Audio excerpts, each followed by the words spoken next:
la computadora funciona gracias a justamente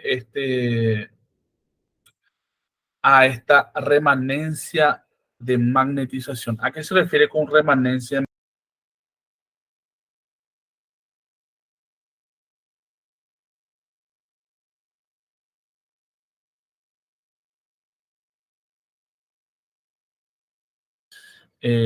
La máxima potencia le está funcionando la nominal, ¿verdad? Pero, ¿qué ocurre en este punto específico del punto D? Luego, cuando el generador comienza a parar, entonces el punto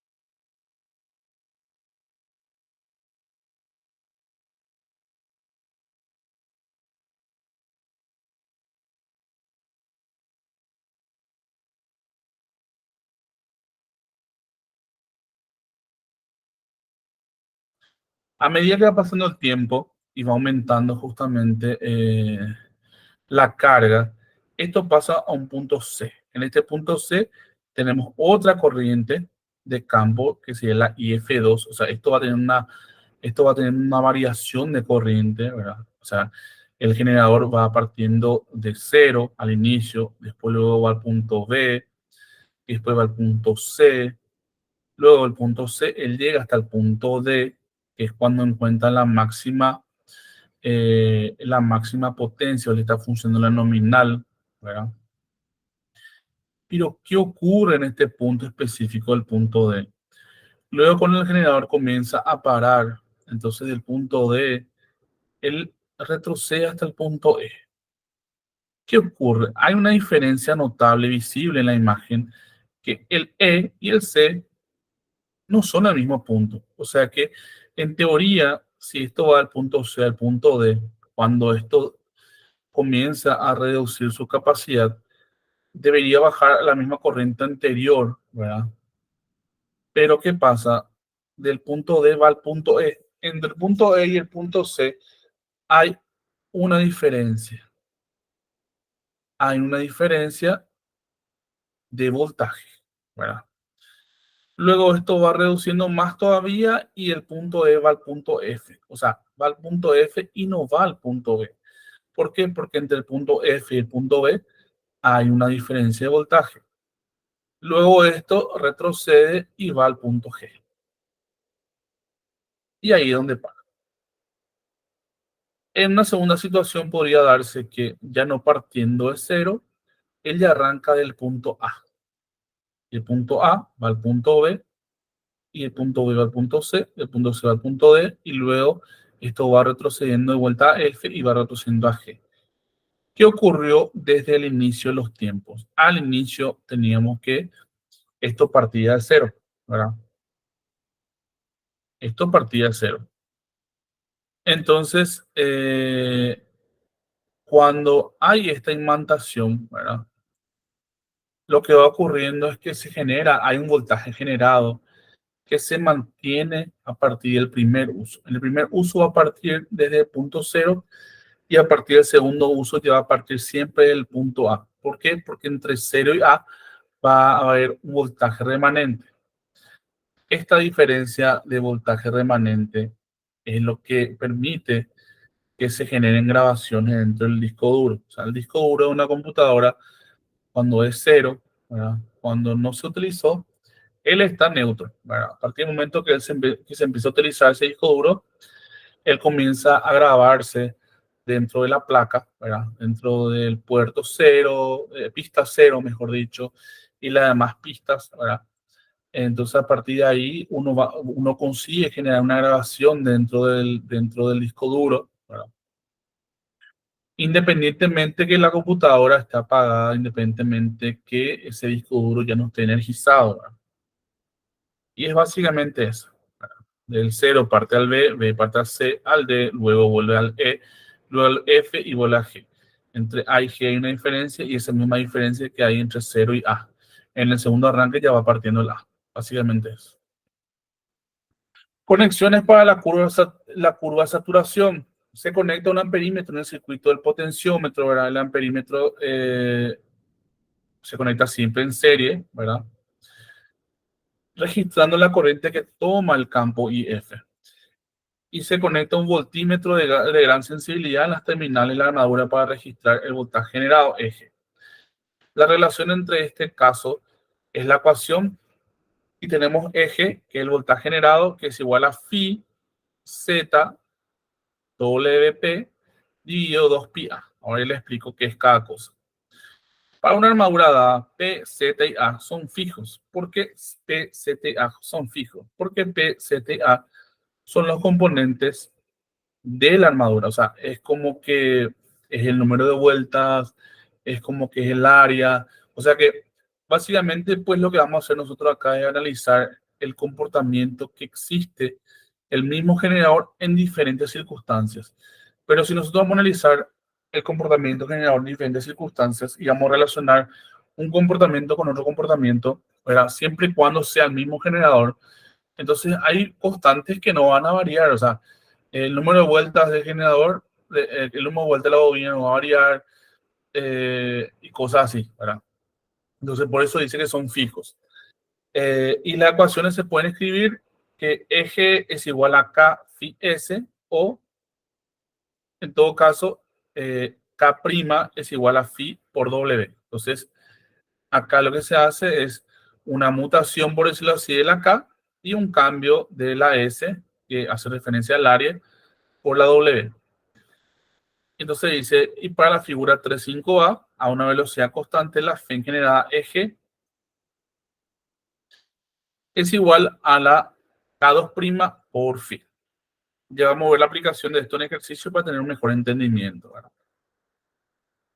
El voltímetro, ¿verdad? Que es el que se conecta en paralelo y mide justamente el voltaje, indica un voltaje pequeño entre la terminal de la armadura cuando la corriente del campo es cero, indicado en el punto A de la figura 35B, y se debe a la retentividad. Esa retentividad es justamente ese magnetismo residual que les comenté, ¿verdad?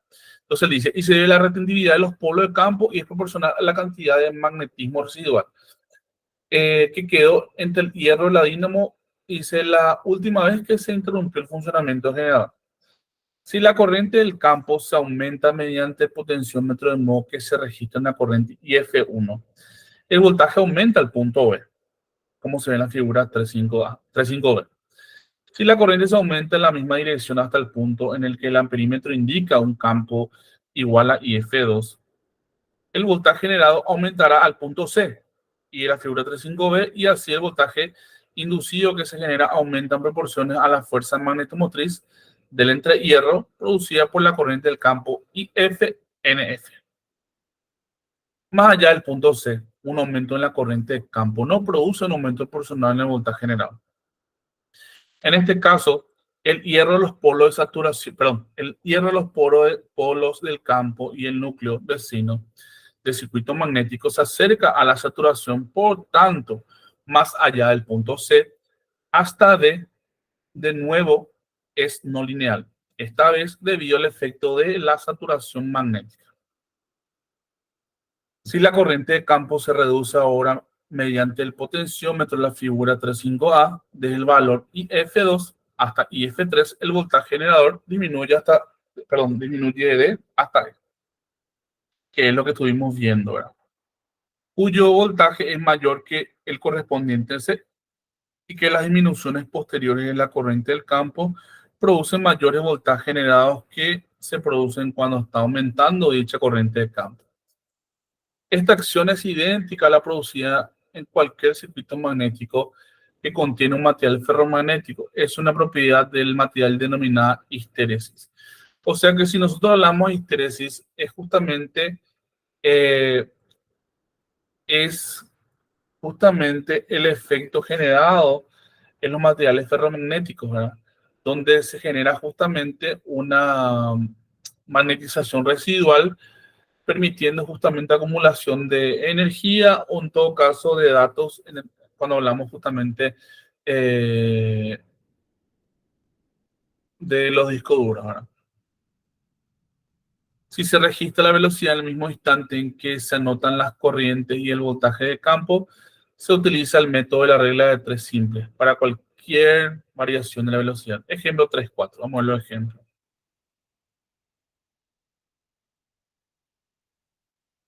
Ejemplo 3 y 3,4. Bueno,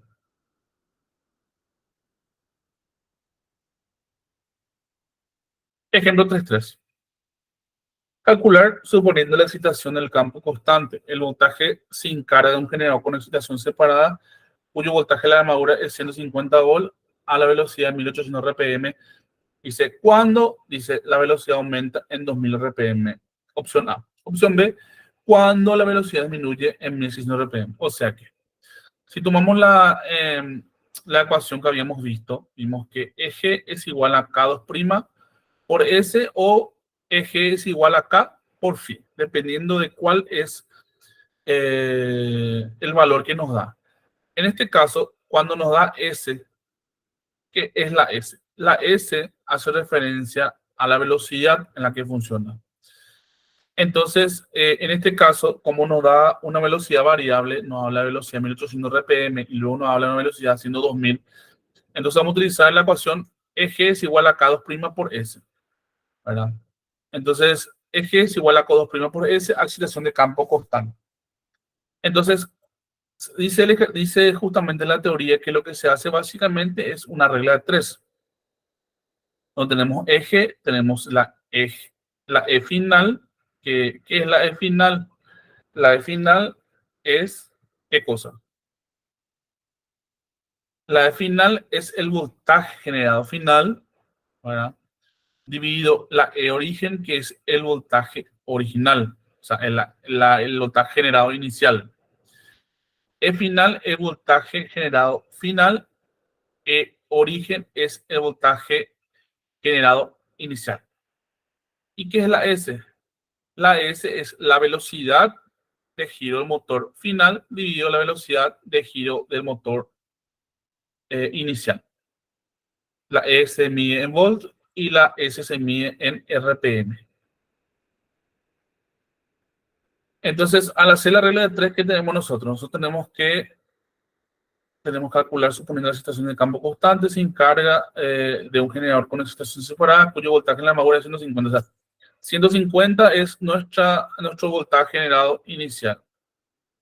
Y dice que a la velocidad de 1800 RPM, o sea que a 150 volt, él funciona a 1800 RPM. Entonces, en E original reemplazamos por 150. En S original reemplazamos 1800. Y después nos dice cuando la velocidad aumenta a 2000 RPM, o sea, cuando S final es 2000 RPM, hallar E final. Entonces, E final va a ser igual a S final dividido S original multiplicado por E original. Eso nos sale 150 por 2000 dividido en 800 y eso nos sale 166,6 volts. Luego, esto hubo un aumento de velocidad. Ahora, en el caso de disminución de velocidad,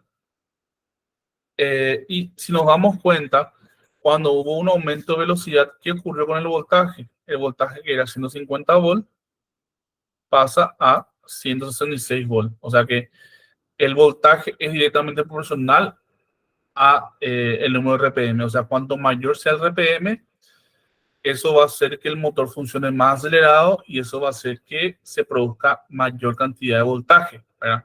Generado. Entonces, si tenemos la velocidad que disminuye a 1600 RPM, significa que un valor va a ser inferior a 150. Si nos sale un valor mayor a 150 es porque algo hicimos mal. Entonces, aplicamos la misma fórmula, 150 y ahora por 1600 dividido 1800 y eso nos sale 133,3 volts.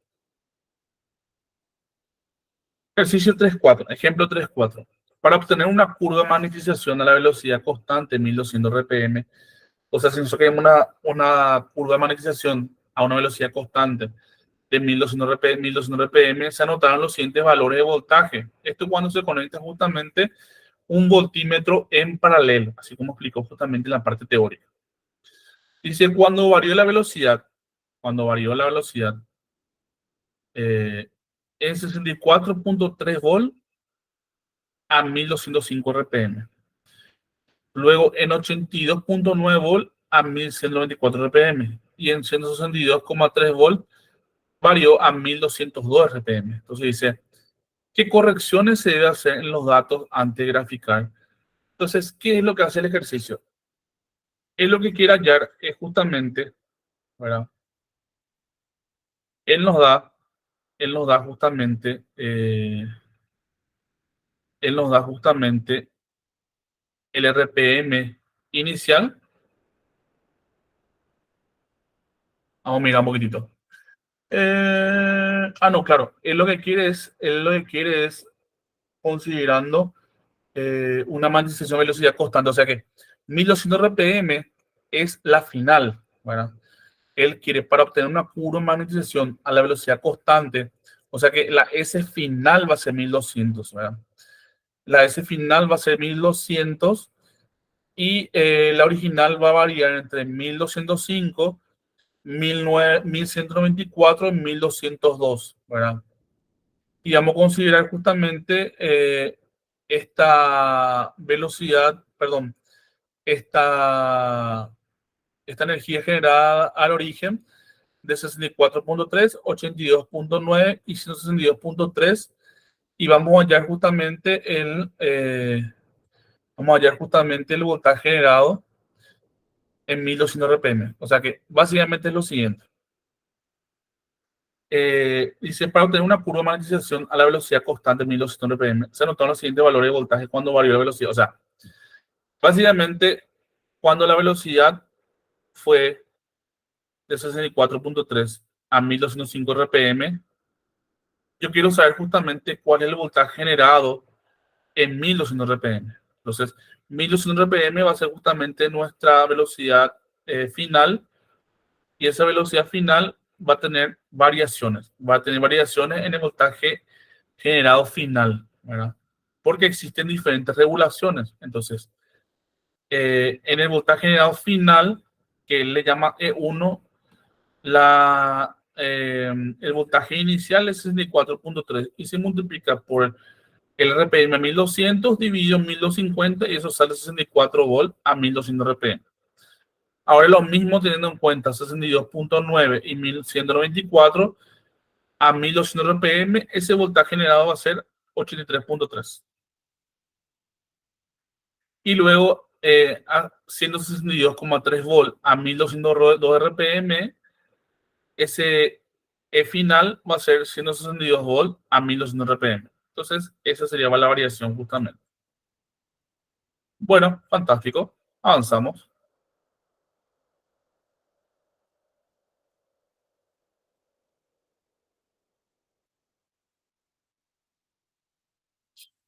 Ahora hablamos justamente del efecto de la velocidad sobre las características de un generador en derivación con o sin carga. Entonces, el otro, el que estuvimos viendo hace rato era el efecto, la característica en vacío. La característica en vacío, y con eso se habla justamente de la curva de magnetización, o sea, la variación de el voltaje generado en base a la corriente debido a la curva de magnetización, a esa magnetización remanente. Entonces, algo similar es justamente el efecto de la velocidad sobre las cargas de un generador en derivación con o sin carga. Entonces, vamos a analizar las dos cosas. El voltaje generado G en cualquier generador es proporcional tanto al flujo como a la velocidad. Entonces, G es igual a K, que es una constante, que era SP, que era el Z y que era A, eso es la K, multiplicado por phi, que es el flujo, multiplicado por S, que es la velocidad. Entonces, flujo y velocidad. Para un flujo mutuo constante en el entrehierro, manteniendo la corriente de campo constante, en cuyo caso se da entonces un gráfico de voltaje de la armadura BA versus la corriente de campo IF. Entonces, acá, por ejemplo, podemos ver que para una velocidad que le llamamos S1, que parte desde este punto no conocido y luego va aumentando al punto 1 y esto va aumentando al punto 3. Tenemos nosotros esta curva, ¿verdad? En una segunda situación tenemos justamente esta S2, ¿verdad? Que sería otra velocidad, parte de una velocidad más alta, esto va al punto 2. En este punto 2, él coincide con el punto 3 de la velocidad del S1, o sea que están funcionando a la misma velocidad en este punto. Y aquí luego hace un aumento hasta el punto 4. Y en el punto 4, ¿qué ocurre? El mayor detalle nomás es que este 1, llegando a, o sea, de esto, este S1 va del punto inicial y va hasta el punto 1. Y en este punto 1, tanto el S1 como el S2, si bien tienen velocidades diferentes, ellos tienen una corriente de campo igual. Lo mismo ocurre, lo mismo ocurre con el S1 en el punto 3 y el S2 en el punto 4. Y acá habla justamente de una eje que es igual a K' por phi por S. Bueno, entonces, ese flujo variante es lo que va a generar esta situación, ¿verdad? Y luego tenemos la corriente de carga, que es IL, en la que muestra, en el caso de la velocidad de la armadura, muestra como S1 tiene una velocidad menor y la S2 tiene una velocidad mayor. Pero ¿qué ocurre? Tiene este comportamiento hacia abajo. Bueno, ahí vamos a una mejor explicación en esta parte. Características en vacío y características con carga. La opción A es la característica que se da en vacío, tiene este comportamiento así. Y la característica con carga tiene este comportamiento así. O sea que cuando tiene carga a una velocidad mayor, perdón, cuando tiene carga a una velocidad menor, tiene una caída menor. Y cuando tiene carga y tiene una velocidad mayor, tiene una caída mayor. O sea, cuanto mayor es la velocidad, la caída es mayor. Cuanto menor es la velocidad, la caída es menor. Entonces, básicamente, esa es la proporcionalidad que nos está mostrando acá. En la figura se muestra el efecto de la corriente de campo constante en la saturación para los dos valores distintos de la velocidad S1 y S2 para la misma corriente IF1, que muestran el punto 1 en el punto 2. La velocidad mayor producirá menor saturación porque la pendiente en el punto 2 es más vertical que en el punto 1. Así podríamos esperar que el generador de mayor velocidad desacumule más rápidamente y tenga una mayor característica de carga, perdón, de caída carga que uno de menor velocidad, que se verifica efectivamente en la figura 311b, en que en el lugar de mantener la corriente de campo a un valor constante, eh, comparamos las dos velocidades de la misma dínamo al mismo voltaje nominal. Con la velocidad más baja, S1, se necesita una mayor corriente de campo F2 para producir el voltaje nominal que a una velocidad más alta, S2, la cual requiere una corriente de campo igual a IF1. Así, en la velocidad más baja, estamos operando en la parte más saturada, que es el punto 3. Eh,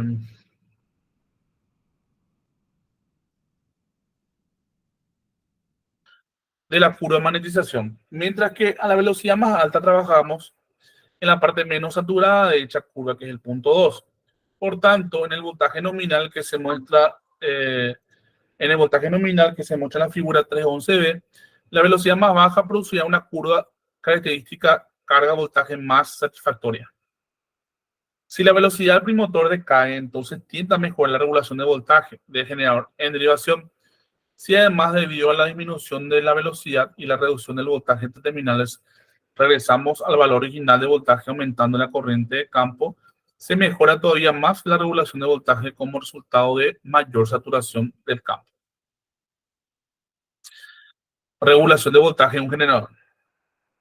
Indica el grado de cambio de voltaje de armadura generado por la aplicación de la carga. Si hay poco cambio de voltaje de armadura generado por la aplicación de la carga, si hay poco cambio al ir desde el vacío hasta plena carga, se dice que el generador o dispositivo proveedor de voltaje posee una buena regulación de voltaje. O sea, estamos hablando de una situación de un generador funcionando en vacío y luego se cierra el switch y ese generador comienza a funcionar con carga. Entonces, esa inclusión, por decirlo así, de la carga dentro del sistema suele generar justamente un pequeño descenso, ¿verdad? de, de la energía.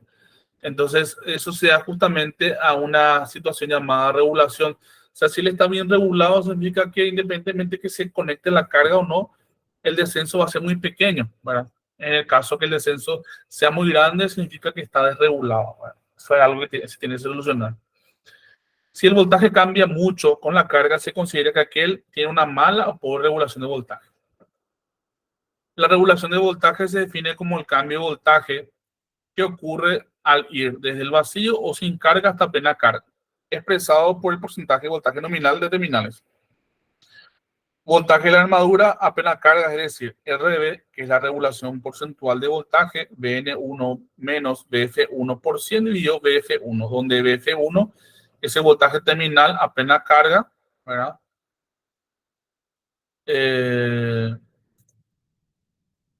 BF1 es a plena carga y BN1 está en vacío. O sea que la regulación de voltaje es velocidad en vacío menos a plena carga dividido a plena carga por 100.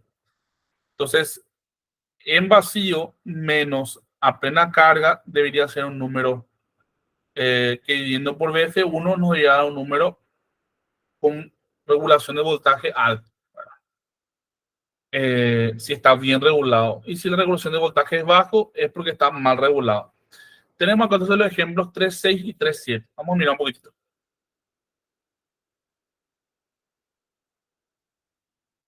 Dice, el voltaje sin carga de un generador.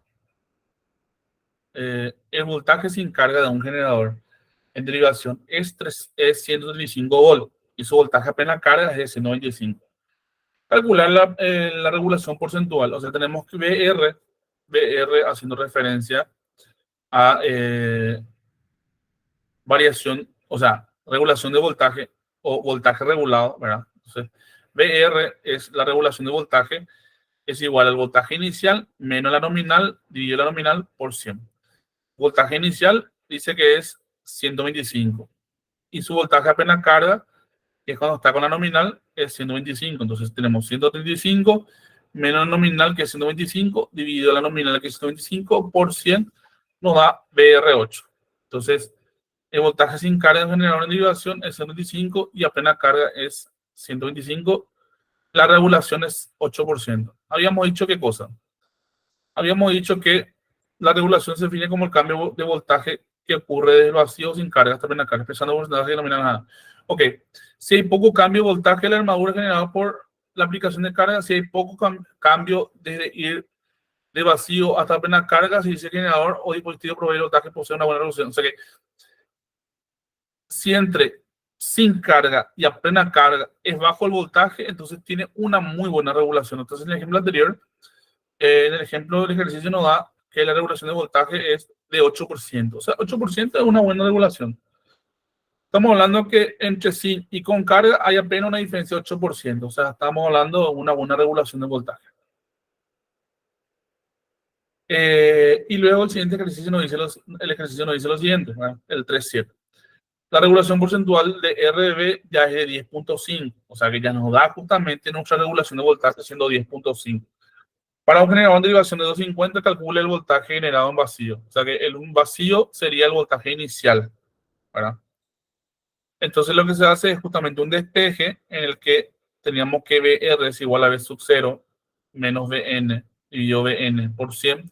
Yo despejo B sub 0 pasando el BN al otro lado, pasando esto al otro lado y dividiendo por 100. Y nos sale que B sub 0 es igual a BN más BN por BR dividido 100.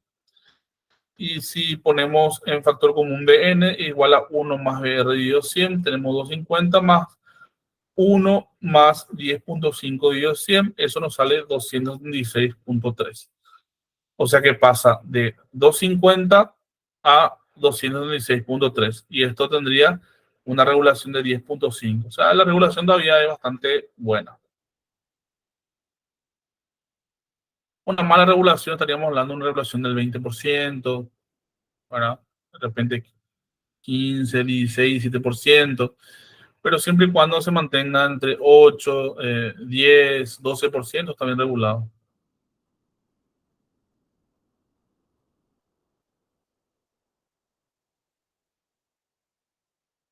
Bueno, en esta primera etapa, en este primer video, ¿verdad? Nosotros estaríamos viendo justamente eh,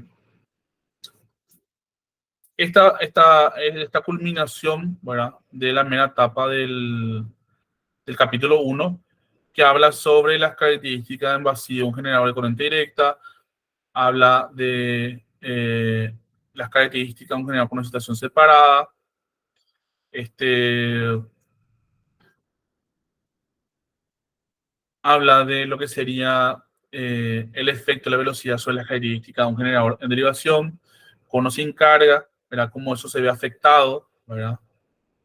Y por último nos habla sobre la regulación de voltaje de un generador, dependiendo de la diferencia entre el voltaje en vacío y apenas carga nos da un valor que puede ser alto o bajo, ¿verdad? Entonces, con esto estaríamos culminando la primera etapa, ¿verdad? En el siguiente video que le voy a estar compartiendo, estaríamos viendo ya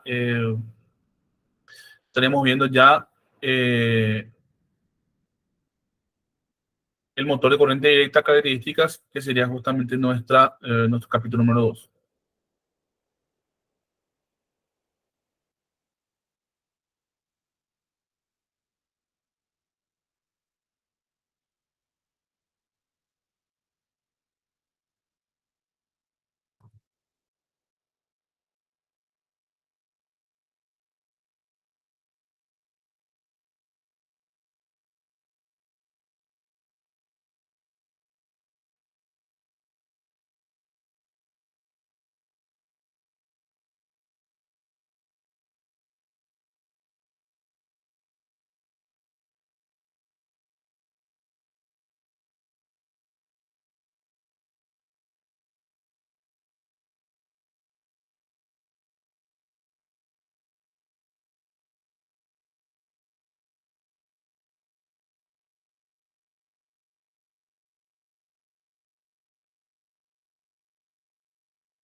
¿Qué tal? ¿Cómo andamos?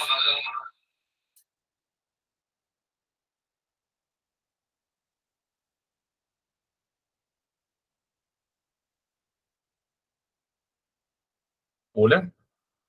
¿Qué tal? ¿Cómo andamos? ¿Todo bien? Estábamos con un problemita acá de sonido. Bueno, perfecto. Como todos los jueves, hoy tenemos nuestra retroalimentación, ¿verdad? Y en este caso, sería la parte número 2. La parte uno hablamos justamente de lo que faltaba de la unidad uno para cancelar el capítulo. Y en este video vamos a estar haciendo una retroalimentación de lo que sería la unidad 2 correspondiente a los motores de corriente directa. Entonces, les comparto mi pantalla para que vayamos viendo juntos.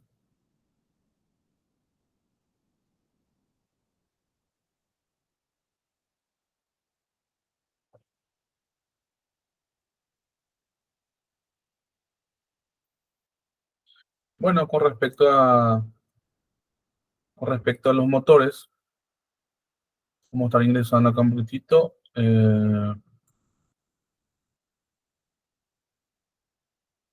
Nuestra clase,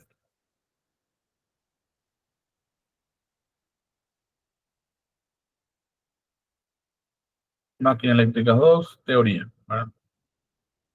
Bueno,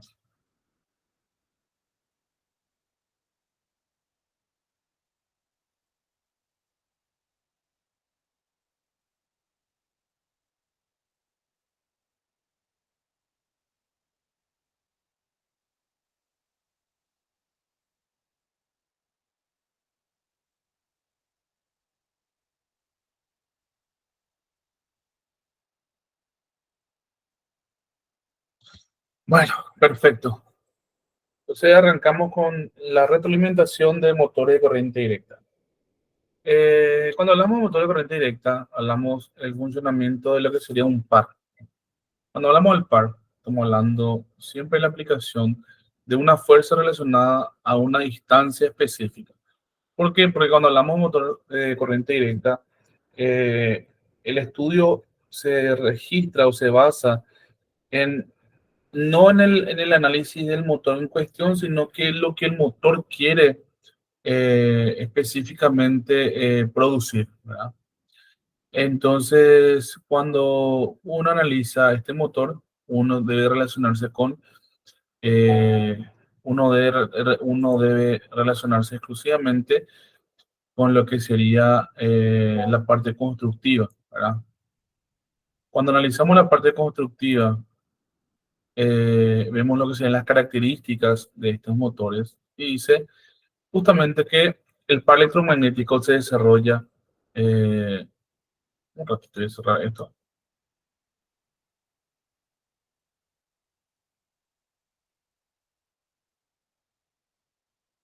El par electromagnético que desarrolla produce o ayuda justamente a la rotación del motor. Punto 2 es que el voltaje que se genera en los conductores portadores de corriente, que es la fuerza contra electromotriz, a diferencia de la fuerza electromotriz que se hablaba en los generadores. En este caso se habla de una fuerza contra electromotriz, donde esa fuerza contra electromotriz se opone efectivamente a la corriente de la armadura, en base a una ley llamada ley en Lenz. Esta se puede expresar entonces, la fuerza contra electromotriz, que es la S, se puede expresar por la ecuación donde el voltaje de la armadura es igual, perdón, la fuerza contra electromotriz es igual al voltaje de la armadura menos la IA por RA, que es justamente la caída de tensión que se da en la armadura. ¿Por qué se da esta situación? En la fuerza electromotriz normalmente era la sumatoria entre el voltaje de la armadura y las caídas de tensiones que existían. En la fuerza contra electromotriz ocurre lo inverso, ¿verdad? En este caso, el voltaje de la armadura es mayor que la fuerza contra electromotriz. Entonces, por eso es que se genera justamente esta diferencia, esta recta. Los tres factores que determinan la longitud que se necesita para producir la fuerza electromagnética F en un conductor de longitud L de armadura portadora de corriente se expresa por la fórmula que es F es igual a V por I por L, ¿verdad? Ya vamos a ver justamente qué es cada cosa. La I es la corriente, la L es la longitud y la B vamos a ver justamente en el ejercicio que vamos a montar a continuación. La B está medida en Tesla, que le voy a explicar qué es. O vamos a recordar, mejor dicho.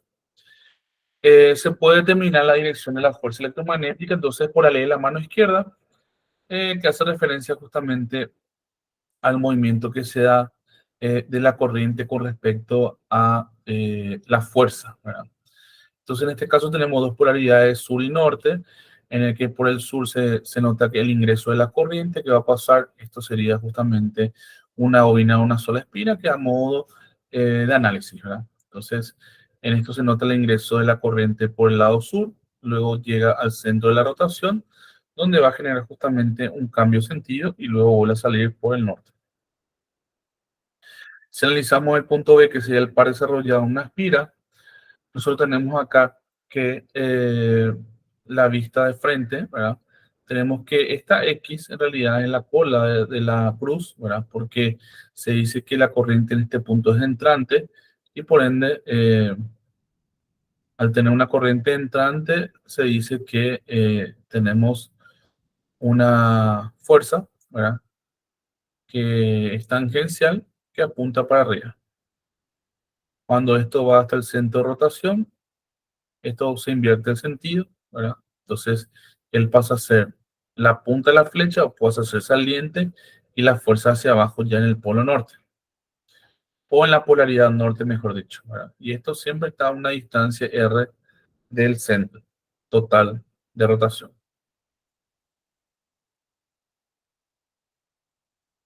Se define entonces el par como la tendencia a de un acoplamiento mecánico de una fuerza y su distancia radial al eje de rotación a producir el giro. ¿Por qué habla de la parte de acoplamiento mecánico?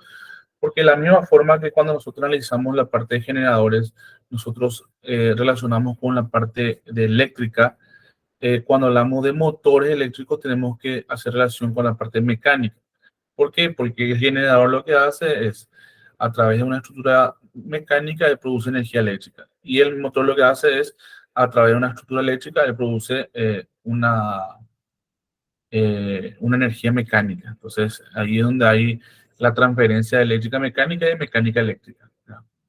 Entonces dice que el parque actúa sobre la estructura de la figura 4.1, que es justamente esta figura de acá, del par desarrollado en la espira.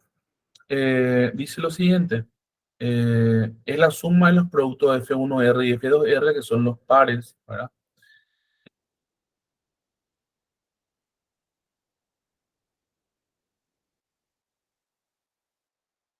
Está relacionado con la polaridad del norte. Entonces, este par, entonces es la suma total de los pares que actúan sobre y que se producen por los conductores individuales que tienden a producir la rotación. Se debe hacer notar entonces que las fuerzas de F1 y F2 son de igual magnitud, así como les comenté, pero de dirección opuesta. Entonces, si analizamos el par útil de rotación de varias espiras, ¿verdad? Ya no solamente una espira, vamos a ver justamente que, por citar este punto, tenemos la fuerza F2, ¿verdad? Que siempre está tangencial. eh, y después tenemos esta F minúscula que hace referencia a la fuerza útil, ¿verdad? Entonces, esto va acompañando el sistema de giro, el que está en color rojo, y la F2 siempre va a ir, siempre va apuntando hacia abajo, ¿verdad? Y la F1 siempre va apuntando hacia arriba, y lo que va variando justamente es la F que está en rojo, que sería efectivamente la fuerza útil. Recordando que esta fuerza útil tiene un ángulo θ que está opuesto a él. Este ángulo θ opuesto a él está relacionado con la F1, ¿verdad? Entonces, en la figura se muestra la distinción entre la fuerza que se desarrolla entre solo diversos conductores de la armadura y el par útil, que se desarrollan estos conductores para producir efectivamente la rotación de una armadura y un campo motor de dos polos.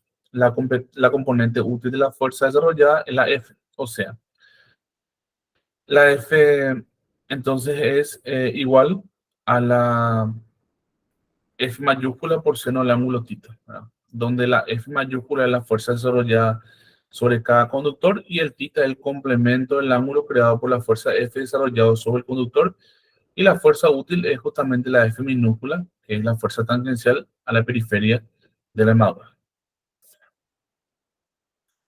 Entonces, si nosotros vemos el par TC, se utiliza el TC como par desarrollado por cualquier conductor sobre la superficie de la armadura, se tendrá entonces que TC es igual a F por R, donde F minúscula, ¿verdad?, que es la fuerza útil, es igual a la F mayúscula por el seno del ángulo θ y todo eso multiplicado por R. Esto está dado en newtons metros, donde esta F minúscula es la fuerza por conductor que es perpendicular a R en newton. Y la R es la distancia radial del eje de rotación, que es medida en metros. Entonces vamos a mirar un poquito el ejemplo 4.1.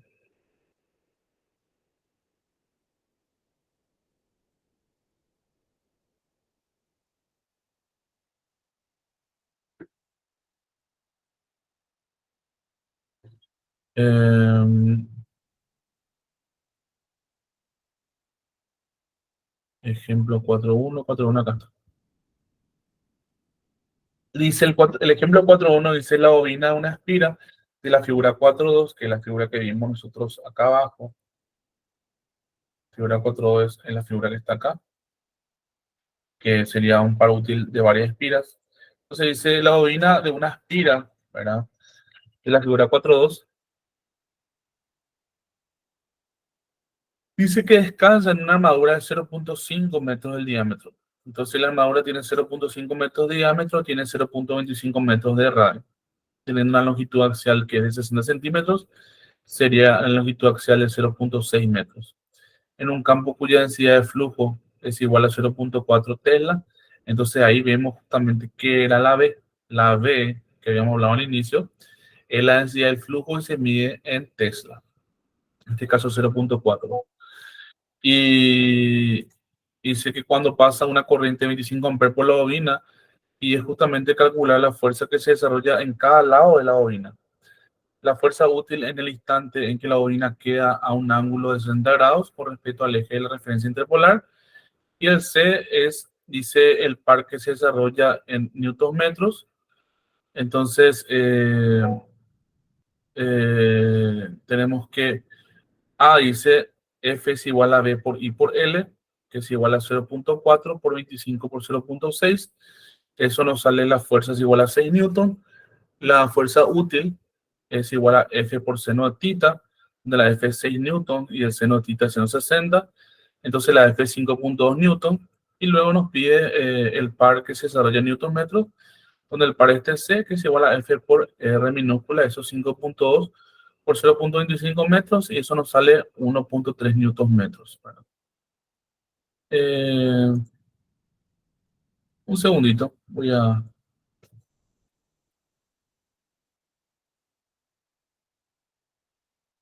Un segundito.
Perdón. Eh, entonces, eh, seguimos. Nosotros tenemos entonces que dice Si la bobina en la figura 4.2 puede girar libremente en la dirección del par desarrollado sin tener conmutación, las direcciones de la corriente en los conductores quedarían sin cambio, dice, pero la fuerza que se desarrolla en ellos se invertiría como se muestra en la figura 4.3. En la figura 4.3 se nota que en el polo sur ya tenemos saliente para abajo y en el polo norte tenemos entrante para arriba. Entonces dice, figura 4.3, dice la necesidad de conmutación de motor de corriente directa. Entonces dice, para una armadura comercial que tiene muchos polos, ¿verdad? Ranuras y conductores de armadura, la diferencia entre la fuerza útil, que es la F minúscula, y la fuerza de la armadura FC es relativamente pequeña, dice, porque no existe una zona interpolar neutra apreciable. Se acostumbra a considerar solo el porcentaje de los conductores que quedan directamente bajo el polo, que construyen con par útil, y suponer que cada conductor produce un par promedio o par común. Entonces, la ecuación F promedio, que sería la fuerza promedio, va a ser igual a FC por ZA, donde el F promedio sería la fuerza total promedio que tiende a hacer girar la armadura.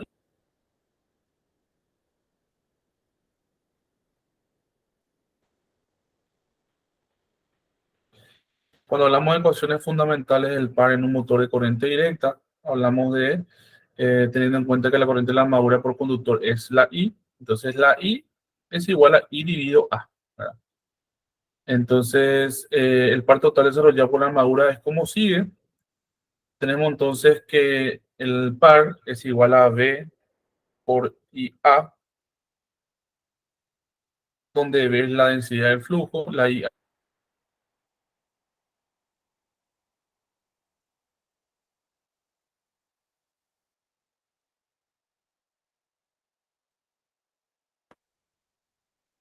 la R es la distancia radial al eje, el porcentaje de SA hace referencia al porcentaje de la superficie de la armadura, y esta A minúscula es el número de trayectorias básicamente, ¿verdad? Entonces vemos justamente un ejemplo, el ejemplo 4.4.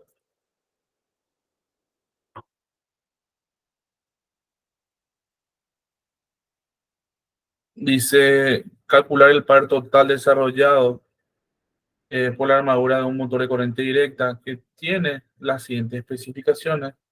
Sería básicamente 120 ranuras, 6 conductores por ranura, la densidad de flujo es 0.5 Tesla, el diámetro de la armadura es 70 centímetros, la longitud axial es 35 centímetros, tiene 4 trayectorias de armadura en paralelo. Dice que los arcos polares abarcan el 62% de la superficie de la armadura y la corriente de la armadura es 133.5 amperes. Para ese caso especial tenemos entonces que la Z, que es justamente, como habíamos visto al inicio, tenemos que ver primeramente el número de ranuras y multiplicar ese número de ranuras por el número de conductores. Entonces tenemos en total, tenemos 720 conductores. Eh, entonces Tesla, perdón, el par,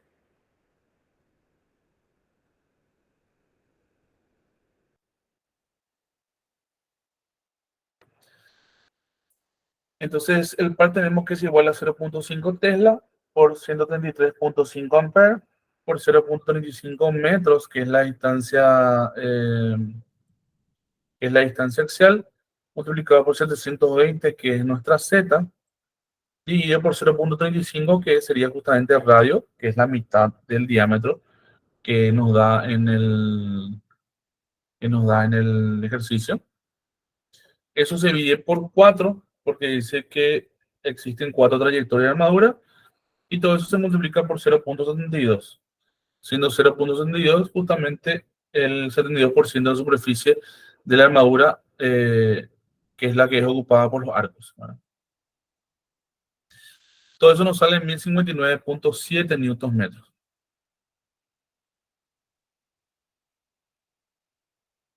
Entonces, dice, si examinamos la ecuación anterior, vemos que las únicas variables, eh, un ratito,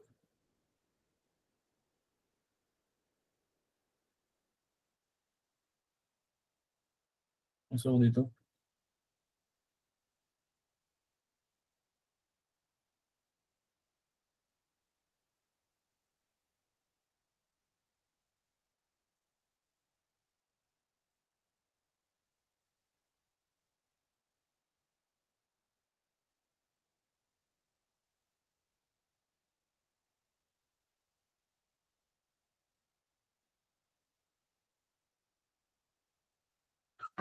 Que sería el ejercicio, sería el ejemplo 4.6.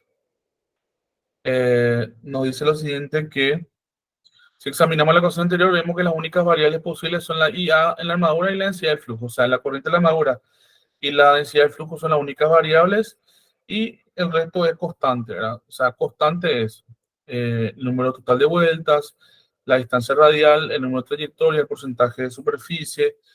eh, Todo eso es una constante, por eso se utiliza justamente la letra K. Y eso está dado en newtons metros.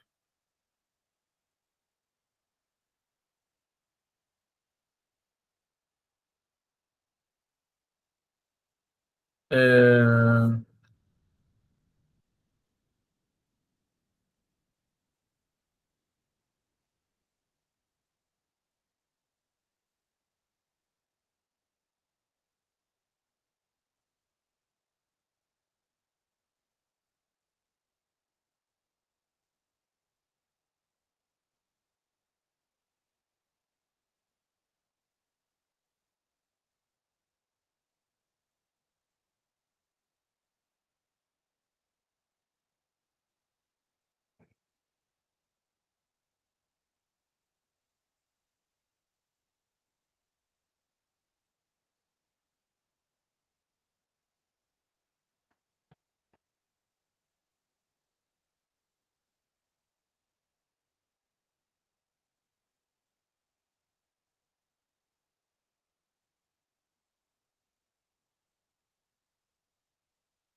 Ejemplo 4.6. Entonces tenemos, eh,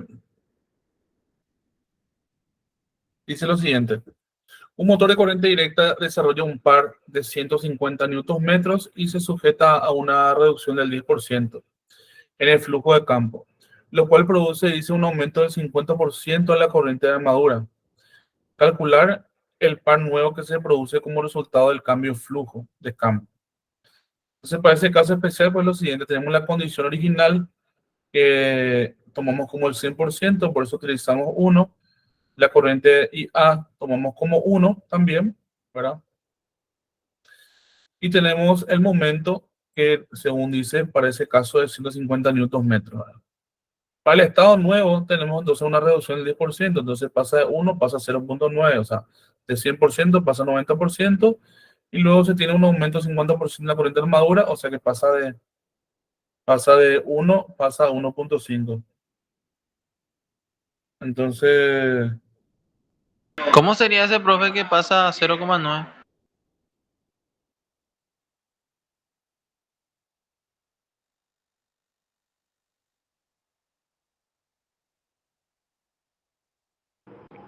¿Qué dijiste? Ahí ya te va a responder.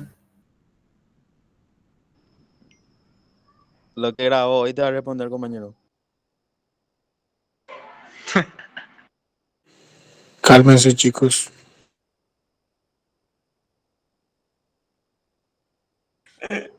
Leandro, ¿qué lo hiciste ya? Que quiero aprender más, compañero. Es clase grabada de la mañana, Y compañero. preguntarle nada, ella te va a responder, Rey. Entonces, Profe, para este caso, ¿verdad? El libro muestra para hacer de una forma y nosotros en clase hicimos de otra forma, ¿verdad?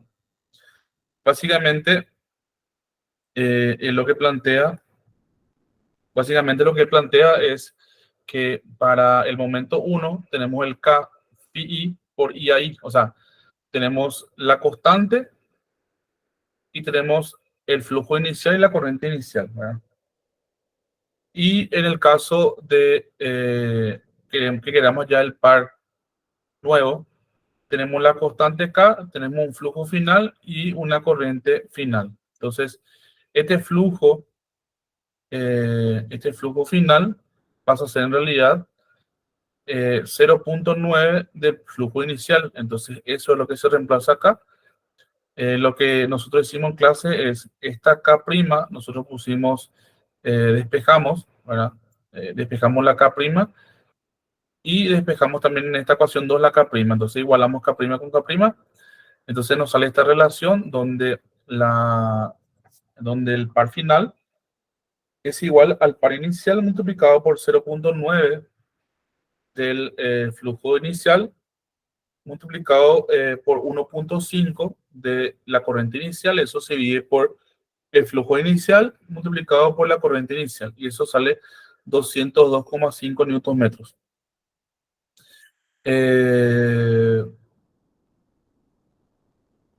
Luego tenemos nosotros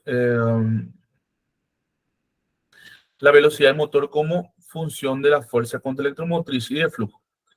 Se puede expresar la fuerza contraelectromotriz de un motor del siguiente modo, ¿verdad? En el sistema inglés que tenemos, que es igual a E, va a ser igual a K phi por S, donde K es la constante, phi es el flujo de campo que está medido en Webers, ¿verdad? Y la S es la velocidad, que dependiendo si el sistema inglés internacional podría ser en revolución por minuto o en radianes, ¿verdad? Entonces, para el sistema inglés es RPM o revoluciones por minuto. Y para el sistema internacional es en radianes por segundo. Entonces, para la fuerza electromotriz de un motor, incluyendo justamente la caída de voltaje en las escobillas que el CE, la ecuación pasa a ser S es igual a BA menos IA por RA más CE. Y sustituyendo la ecuación en la anterior, tenemos que W o S, dependiendo cuál es el sistema que estamos trabajando, es igual al voltaje de la armadura menos IARA más CE dividido K phi. Entonces dice que es la ecuación fundamental de la velocidad del motor de corriente directa. Y si se habilita mucho el flujo de campo, el motor se desbocará. Y si se mantienen constantes la corriente de carga y el flujo y se aumenta el voltaje aplicado a las terminales de la armadura del motor, aumentará la velocidad en la misma proporción. Y si se fija en el flujo de campo, si se fija en el flujo de campo y el voltaje de la armadura y se aumenta la corriente de la armadura, debido a la mayor carga, dice que bajará la velocidad del motor en la misma proporción. Nos da entonces los ejemplos 48, 48 y 49. En el ejemplo 48, dice que un motor de corriente directa en derivación de 120 volts que tiene una resistencia de circuito de armadura de 0.2 ohm y el circuito de campo de 60 ohm, dice que toma una corriente 40 amperes de la línea a plena carga. La caída de voltaje en la escobilla dice que es 3 volts y la caída y la velocidad nominal a plena carga es 1800 rpm. Pide calcular entonces la velocidad media carga y después nos pide la opción B y dice la velocidad a una sobrecarga 125%. ¿Cómo se hace eso? Primeramente, nosotros tenemos que hallar justamente la corriente de la IA a plena carga, que es la igual a la IL menos IF. Esto es igual a 40 amperes y la IF siempre es igual a BF y RF. Eso es 120 y 60. Todo eso sale 40 menos 2, sale 38. Cuando queremos hallar entonces la fuerza contra electromotriz a plena carga es igual a BA menos IA por RA más CE. Eso es igual a 120 menos 38 por 0.2 más 3. Eso nos sale 109,4 volts. Ahora bien, a la velocidad nominal de 1800 rpm, nuestra fuerza contra electromotriz vale justamente 109.4 volt y nuestra corriente IA es 38 amperes. Eso es a plena carga. Cuando hablamos a media carga, estaríamos hablando del 50% de eso, o eso dividido 2. Entonces la velocidad media carga tenemos el IA dividido 2, que sería 38 dividido 2, sería 19 amperes. Ahora bien, con ese 19 amperes nosotros vamos a ingresar dentro de la ecuación para hallar la nueva fuerza contra la electromotriz. Entonces nos sale 120 menos, ahora ya no es más 38, ahora es 19, multiplicamos por 0.2 y le sumamos a 3, eso nos sale 113.2 volts. Luego hacemos una regla de 3, decimos que la velocidad inicial del motor está para el voltaje, la S, ¿verdad? La S original o inicial, así como la velocidad final está para la fuerza contra electromotriz final.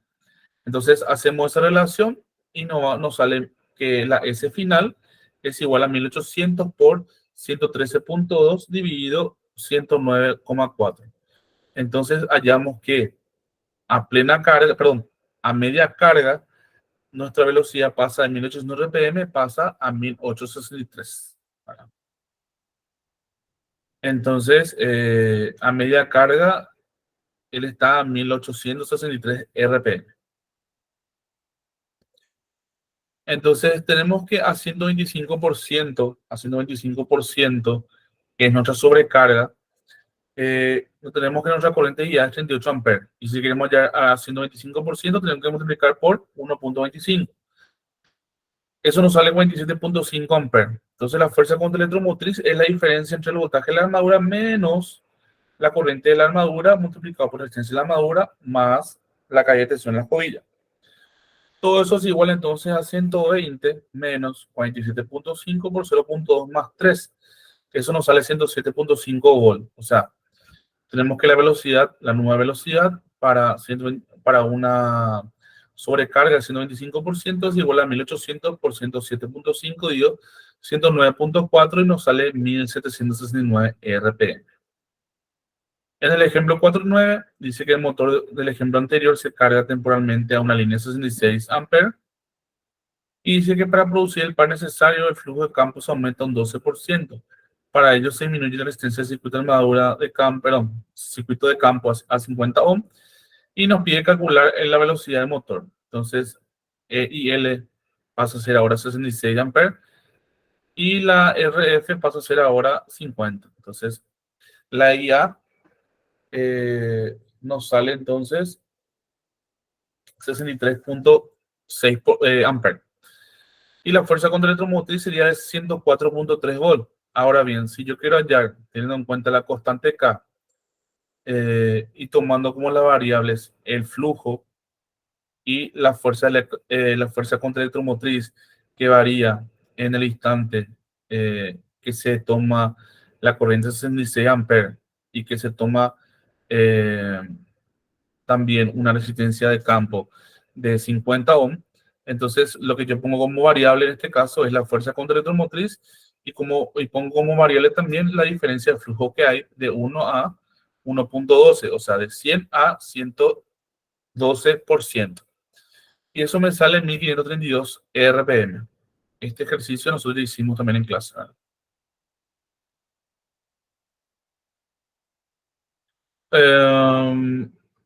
Cuando pasamos entonces a los arrancadores para motor de corriente directa, hablamos que dice que al instante de aplicar un voltaje VA a la terminal de la armadura para hacer que gire un motor, dice que la armadura de este no produce fuerza contra electromotriz alguna, porque su velocidad es cero. Entonces, tenemos que la E, que es la fuerza contra electromotriz, entonces es K phi S, teniendo como variables ahí el flujo y también la velocidad.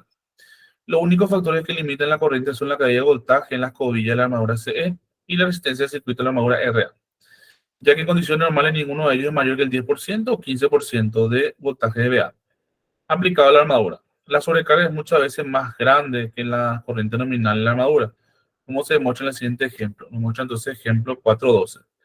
Y esto es justamente para explicarnos el tema de la corriente de arranque, ¿verdad? La corriente de arranque es uno de los grandes problemas que existen en los motores, ¿verdad? Y por eso se utiliza normalmente los sistemas arrancadores para poder evitar lo que vamos a ver ahora en el ejemplo 4.12. En el ejemplo 4.12 tenemos un motor de corriente directa de 120 volts. En derivación dice que tiene una resistencia de la armadura igual a 0.2 ohm y una caída de voltaje en la escobilla de 2 volts. Dice que la corriente nominal de la armadura apenas carga dice que es 75 amperes. Y nos pide calcular la corriente en el instante del arranque y el porcentaje de la corriente nominal. La IA en este caso es el voltaje de la armadura menos el CE, que es la caída de tensión en la escobilla, dividido todo por la extensión de la armadura, que es 0.2. Tenemos entonces 120 menos 2 dividido 0.2. Nos sale entonces que la corriente de la armadura es de 190 amperes. O sea, 190 amperes, si dividimos por la corriente nominal a plena carga, que es 75, y multiplicamos por 100, nos sale que el porcentaje IAN en la nominal es 786, o sea, casi 800%. Eso nos demuestra que la corriente de arranque en este caso podría llegar hasta 8 veces la nominal. Entonces, por eso es que hay una necesidad justamente de la colocación de un arrancador, ¿verdad? Y eso es lo que explica acá. Este ejemplo muestra que la corriente de arranque del motor es aproximadamente 8 veces la corriente de armadura nominal a plena carga. Indica que podría dañarse gravemente el motor al arrancar, a menos que la corriente de arranque se limite mediante un arrancador comercial, que normalmente solemos comprar al nombre de soft starter, ¿verdad? O otro sistema de arranque. Una vez iniciada la rotación, la fuerza contra electromotriz crece proporcionalmente a la velocidad, por lo tanto lo que necesita es un dispositivo que normalmente es un resistor de pasos o variable. Entonces, con objeto de limitar la corriente durante el periodo de arranque y cuya resistencia puede reducirse en forma progresiva a medida que el motor gane velocidad. Eso se habla justamente de la colocación de un sistema de un sistema variable de resistencia para poder reducir la velocidad, para poder reducir la corriente en el arranque y además un sistema de reducción de velocidad. O sea, tiene que funcionar en conjunto la velocidad y la corriente, ¿verdad? Para que no se desborde. Dado un resistor de RS en serie con la armadura, se debe modificar la ecuación del motor para calcular la corriente de la armadura. Tenemos la corriente de la armadura siendo igual al voltaje de la armadura menos el S más CE, que es la caída de tensión en la escobilla. Y a eso le dividimos RA más RS. Entonces tenemos que el valor de la resistencia en el arranque y la velocidad 0, o cualquier paso en el proceso de arranque se puede calcular con esta ecuación. Vemos entonces el ejemplo 4.13, donde tenemos que, para calcular los diversos valores, tomas o derivaciones corrientes de la resistencia en la armadura RS, que limiten la corriente del ejemplo anterior, tenemos 150% de la carga nominal al instante de arrancar. Luego tenemos una fuerza contra electromotriz que sea 25% del voltaje de la armadura VA a 150% de la carga nominal. Después tenemos una fuerza contra electromotriz que sea 50% del voltaje de la armadura VA a 150% de la carga nominal. Y luego nos dice calcular la fuerza contra electromotriz apenas carga sin resistencia de arranque. Entonces, si tenemos 150% de la carga nominal al instante de arrancar, entonces en ese caso no existe una fuerza contra electromotriz, por eso es igual a 0. Entonces, la resistencia en serie, ¿verdad? La RS es igual a BA menos CE dividido IA. Y a todo eso se le resta RA. Entonces tenemos entonces 120 menos 2 dividido 1.5 por 75 y eso se resta menos 0.2. Entonces RS en ese caso nos sale igual a 0.85 ohm. En el ítem B, que tenemos una fuerza contra electromotriz que sea 25% del voltaje de la armadura BA y 150 de la carga nominal. Entonces lo que vamos a hacer es el BA, que es igual a 120, y en el S, que es 25% del voltaje de la armadura, multiplicamos el 120 por 0.25. Y a ese le restamos la caída de tensión en la escobilla, y en la IA le multiplicamos por 1.5, que representa el 150% de la carga nominal. Y a todo eso se resta por 0.2, que es justamente la resistencia de la armadura. Eso nos sale 0,582. Pues nos pide algo similar, apenas carga, pero sin resistencia de arranque. Entonces, para ese caso, nosotros, nos pide una caída con una fuerza contra el automotriz que sea 50% de voltaje de armadura y EVA y 150% de la carga nominal. Entonces, lo que se hace acá es rayar la RS como dice 50%, tenemos 120 por 0.5 y hacemos la misma cosa que hicimos hace rato y nos sale 0.316. Por último, nos pide calcular fuerza contra autonomía a plena carga sin resistencia de arranque. Al decir que sin resistencia de arranque, tenemos la S es igual a BA menos IA por RA más CE, eso sale 103 volts. Como dice que sin resistencia de arranque, significa que la RS es igual a 0. No existe una resistencia de arranque relacionada justamente con el circuito en serie. Bueno, cuando analizamos entonces las características del par electromagnético en motor de corriente directa, estamos hablando de la ecuación fundamental del par, donde el par es igual a K phi y A, teniendo en cuenta el flujo phi y la corriente de la armadura, viendo las variables, ¿verdad? Y que dice que es un medio para predecir la manera en que podría variar el par en cada uno de los tres tipos de motores que aparecen en la figura 4.7. Cuando se aplica la carga, es decir, con un aumento de corriente de la armadura, se escribirá cada una de las curvas características par carga correspondiente a cada tipo de motor. Por ahora se supone que cada motor se ha arrancado y acelerado en forma correcta y por tal motivo su armadura está conectada directamente a las terminales de la línea. Tenemos meramente nuestro arranque para motor en derivación, nuestro esquema. Tenemos un esquema de este tipo, donde tenemos un sistema de conexión RAR, que es un sistema variable, un variador, ¿verdad? Está conectado en este punto. Tenemos el voltaje de la carga, tenemos el ingreso, la circulación de la corriente de la carga, que va a pasar por este punto y que puede ser regulado, ¿verdad? Puede ser regulado esto, de tal forma justamente para que no haya ese disparo en la carga, ¿verdad?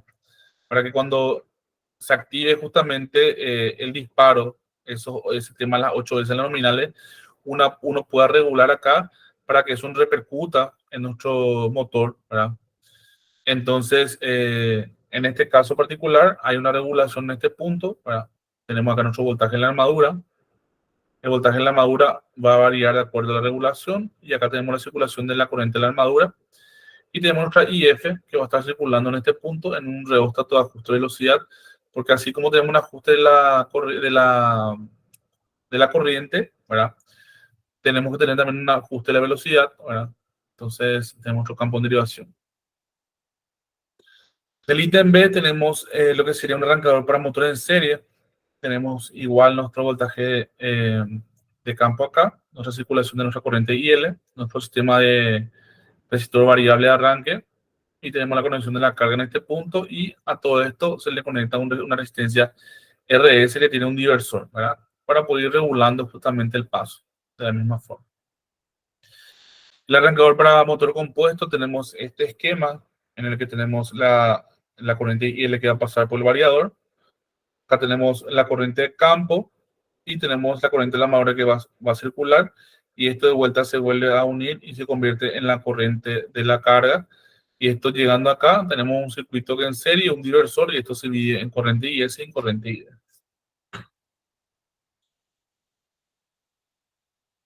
Entonces, acá tenemos la característica del par motor de corriente directa. En el caso del en serie, tenemos este gráfico, ¿verdad? Que es exponencial. Tenemos en serie, tenemos que el par es igual a K2' por I al cuadrado. En el caso de derivación, tenemos esta situación que es lineal. Tenemos una derivación que tenemos que igual a T es igual a K' por IA. Después tenemos esto con un pequeño aumento, que sea nuestro compuesto acumulado, en el que tenemos que T es igual a K multiplicado por phi F más phi S por IA. Luego tenemos esta desviación para abajo, que sería nuestro compuesto diferencial con nuestra corriente nominal de carga, en el que tenemos que el par es igual a K multiplicado por el phi F menos el phi S por IA. En el acumulado se suma, en el diferencial se resta. Acá va dando justamente una explicación de cada uno de los casos, ¿verdad? Que derivación es lineal, el motor en serie exponencial, el compuesto que puede variar entre compuesto acumulado y compuesto diferencial. Tenemos entonces el problema 4.7, 4.8, el ejemplo 4.15. O mira.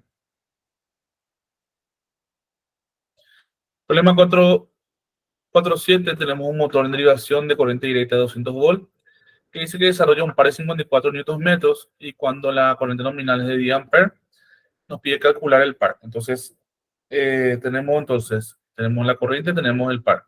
Con la corriente del par lo que tenemos que hacer es despejar la constante K para que con la constante K podamos hallar el par en las tres situaciones, con 15 amperes, con 20 y con 5.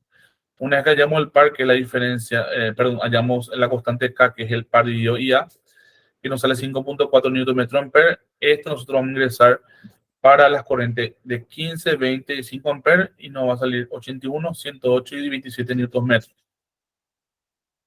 Para el problema 4.8 nos dice que para un motor de 120 que desarrolla un par 75 y una corriente de la madura 30. Tenemos par y tenemos la corriente. Con par y corriente hallamos la constante y después nos pide hallar la corriente con el par de 30, 60 y 80.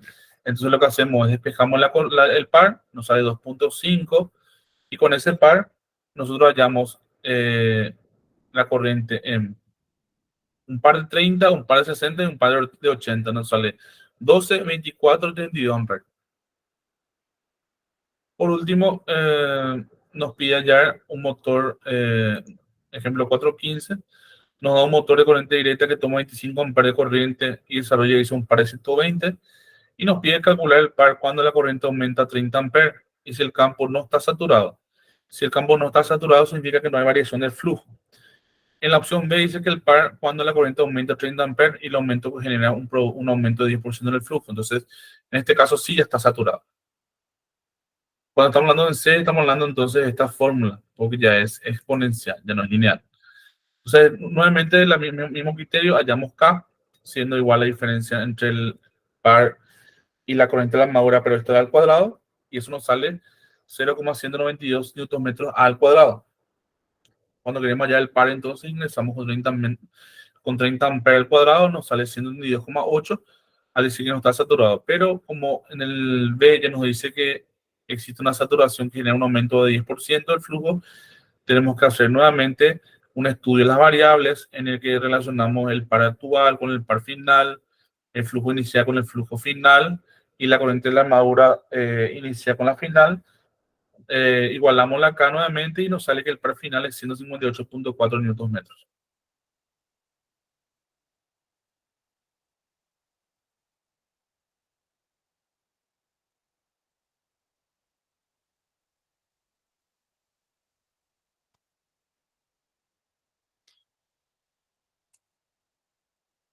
Entonces, tenemos que el motor de derivación dice la ecuación fundamental de velocidad en la que la velocidad es igual a VA menos IA por RA dividido K phi, y eso es igual a la fuerza contra el automotriz dividido K phi, y el flujo de campo phi.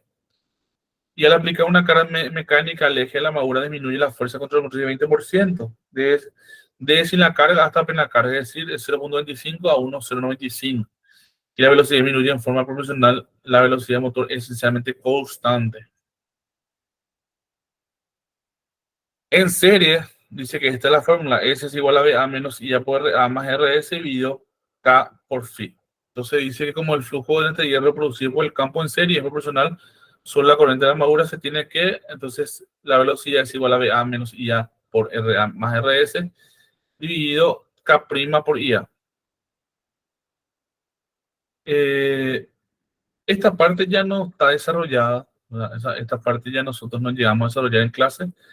Entonces, ya falta muy poco, ¿verdad? Son 2 páginas, que es esta última parte que explica la continuación de las características y por último, la regulación de voltaje antes de entrar en lo que sería, sí, y la inversión de dirección de giro antes de entrar en lo que sería generador de corriente alterna.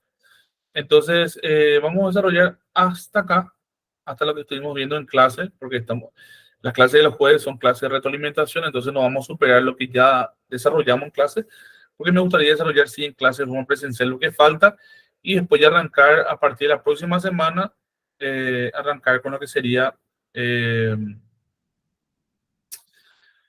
estudio del generador en corriente alterna, ¿verdad? Y así. Eh, entonces, Entonces, dejamos la clase hasta acá, dejamos nuestra retroalimentación hasta este punto. Y acuérdense que al terminar este video van a tener un tiempo para poder comprender sus foros, trabajen con sus foros y luego llamamos lista al final y charlamos un poquitito, ¿sí? Le dejo hasta acá. Un gusto. Estamos en contacto. Chao, chao.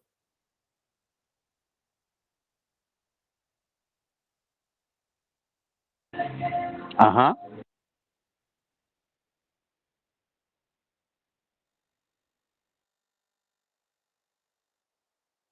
Sí, ajá, sí, ajá.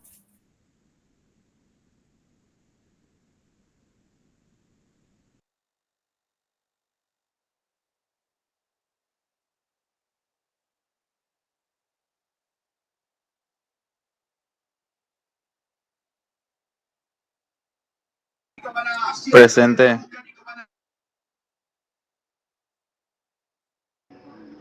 Santiago presente.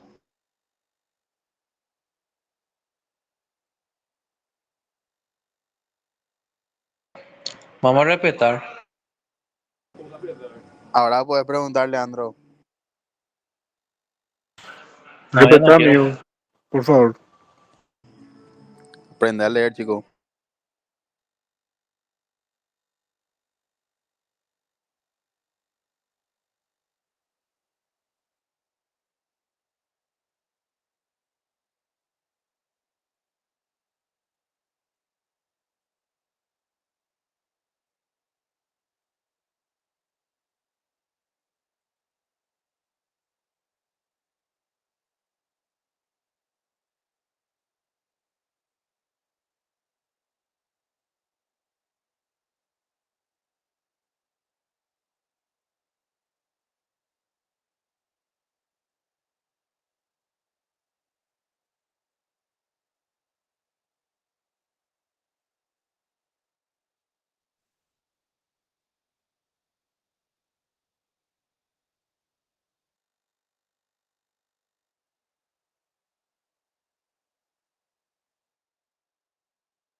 Hola.